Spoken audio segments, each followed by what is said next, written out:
एक और आध्यात्मिक व खूबसूरत सफ़र की शुरुआत हो चुकी है। हिमालय की गोद में बसा छोटा सा देश है नेपाल। पूरी दुनिया में खूबसूरती और प्राकृतिक सौंदर्य में अग्रगण्य स्थान रखता है। जिधर भी जाएं, अनगिनत चमकती पर्वत श्रेणियाँ, हरे भरे जंगल, नदियाँ व झरने हर किसी के मन को लुभा लेती हैं। यहाँ पर कुदरत अपनी खूबसूरती बिखेरे हुए है। छोटे छोटे गांव व गांव के किनारे बने छोटे छोटे होटल मन को मोह लेते हैं। जी हाँ, आज हम जा रहे हैं श्री गजेंद्र मोक्ष धाम, जो नेपाल के त्रिवेणी में स्थित है। वहाँ जाने के लिए वाल्मीकि बैराज को क्रॉस करना होगा। बैराज के इस ओर भारत का बिहार है, तो उस तरफ नेपाल का नवलपरासी जिला।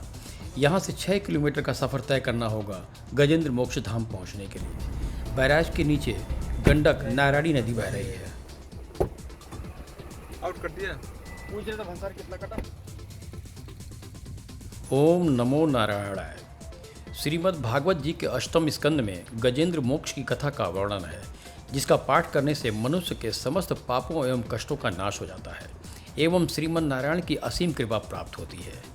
जब गजराज का पांव पकड़कर ग्राह यानी कि मगरमच्छ सरोवर में खींच रहा था, तब संकटग्रस्त गजराज ने आर्तनाद स्वर में हरि को पुकारा था। तब भगवान नारायण गरुड़ के साथ तत्काल प्रकट होकर अपने सुदर्शन चक्र से ग्राह के मुख को चीरकर गजराज को मुक्त किया। आज पूरे विश्व में गजेंद्र मोक्ष का पाठ भी किया जा रहा है।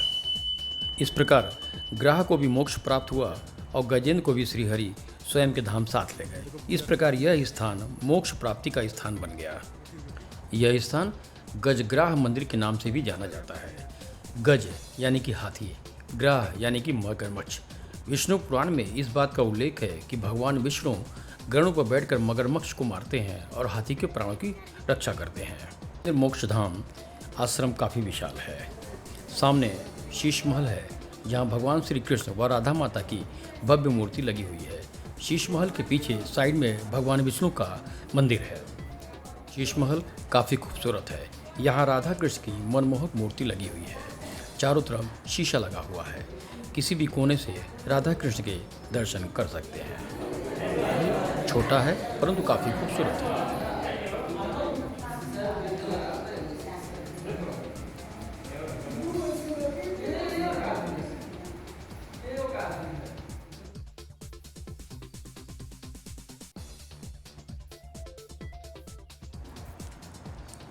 गजेंद्र मोक्ष मंदिर नेपाली पैगोडा शैली, दैविक संपदापन, दक्षिणात्य शैली एवं वास्तुशास्त्रीय विधान के अनुसार पंचमहाभूता पंजीकरण पद्धति से निर्मित ब्रह्मांड का प्रतीकात्मक स्वरूप दर्शाते हुए 5 मंजिल में निर्मित यह मंदिर नेपाल की धार्मिक संपदा की गरिमा को दर्शाता है। मंदिर के बाहर भगवान का रथ खींचते हुए हाथी दिखते हैं। मंदिर के अंदर श्री तिरुपति बालाजी में विराजमान श्री वेंकटेश भगवान, श्री राधा कृष्ण जी की विभिन्न झांकियाँ, अष्टलक्ष्मी, वाल्मीकि आश्रम, जनकपुर धाम, अयोध्या में श्री राम दरबार, मत्स्य, कूर्म, वराह, नरसिंह आदि 10 अवतारों का दर्शन, सुरक्षा मुद्रा में हनुमान जी के साथ गरुड़ जी, वैदिक शास्त्रीय संगीत श्रवण कराते हुए अपने मित्र तंबुरु जी के साथ देवर्षि नारद, श्री मुक्तिनाथ क्षेत्र में दीर्घकाल तक तपस्या कर भगवान का साक्षात्कार करने वाले महर्षि शालंकायन, विष्णुचित शूरी, परकाल शूरी व श्री वैष्णव परंपरा के आलवर आचार्य के साथ भगवान श्री गजेंद्र मोक्ष नारायण का भी दर्शन होता है।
भाई साहब कहाँ से आप आए हैं?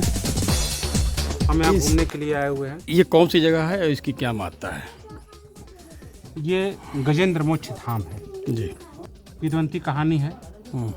एक बार गजराज जी इस नदी में नहा रहे थे और रानियों के साथ जल विहार कर रहे थे और इतने में एक मगरमच्छ आया और गजराज जी का पैर पकड़ लिया। गजराज जी को समझ में नहीं आ रहा था।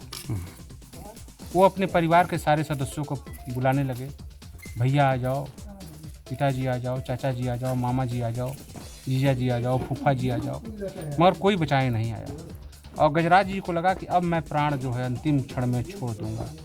तब उन्हें ध्यान आया कि क्यों नहीं एक बार हम नारायण को याद करें, और उन्होंने अंतिम क्षण, सांस छोड़ने के अंतिम क्षण पर उन्होंने नारायण को याद किया और नारायण जी साक्षात अपने दर्शन के साथ यहाँ प्रकट हुए और सुदर्शन से उस मगरमच्छ को टुकड़े टुकड़े करके जो है गजराज को मुक्त किए और मगरमच्छ को भी मोक्ष प्रदान हुआ। गजेंद्र धाम मोक्ष के नाम से जो है यहाँ मंदिर स्थापित हो गया। लोग दूर दूर से दर्शनार्थी आते रहे, लोग यहाँ दर्शन करते हैं। इसी स्थान पे राधे कृष्ण की एक बहुत सुंदर मंदिर बना हुआ है जिसका नाम है शीश महल।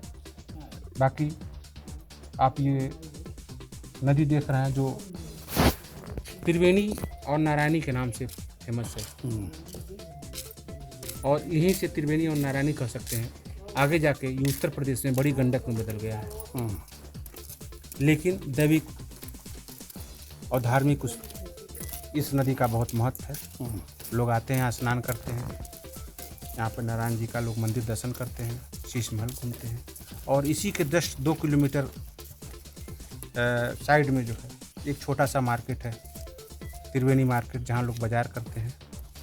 कि गोरखपुर के कुछ ही दूरी पर, महाराजगंज के कुछ ही दूरी पर हमारा गजेंद्र मोक्ष धाम स्थित है। आपने बहुत अच्छे शब्दों में यहाँ की महत्ता के बारे में बताया है।